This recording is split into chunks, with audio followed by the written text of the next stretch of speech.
Hello guys,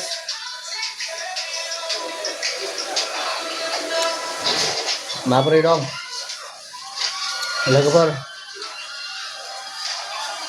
partner हाय बोलो অলপ लाइक करो, कमेंट करो, शेयर करो, सब्सक्राइब करो। की सब्जी भाई बनाई का है? चैनल को सपोर्ट कर दो थोड़ा। की सब्जी बनाते हैं? सब्जी कुछ भी नहीं, दाल और खाना पका रहे हैं अभी बाद में।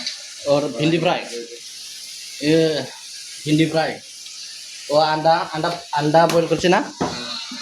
8টা अंडा बॉईल করেছে আর ডাল চাউল और भिंडी फ्राई আর bukan mas chutney बनाबो ना? ये daily ओंखाम ओंख्रि सङो जोंनि थाखाय। जेबो खामानि मावा, ओंखाम ओंख्रिल' सङो सामफ्रामबो। 20,000 दरमाहा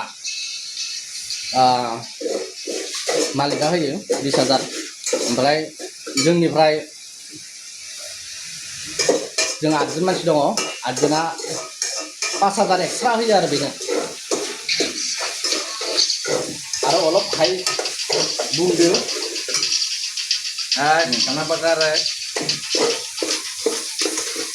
ये दाल है, दाल। ओंखामा मोनबाय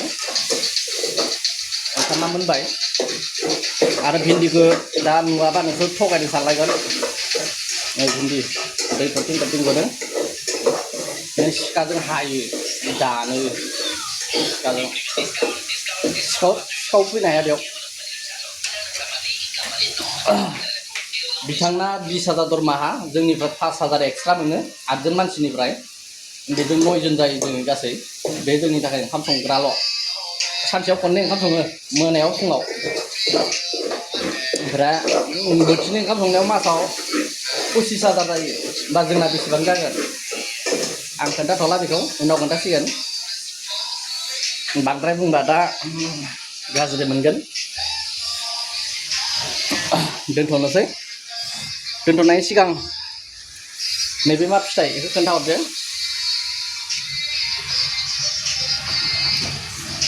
आरो बे मा फिथाइ?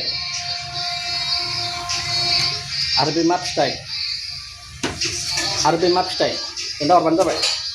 गोजोनथोंसै।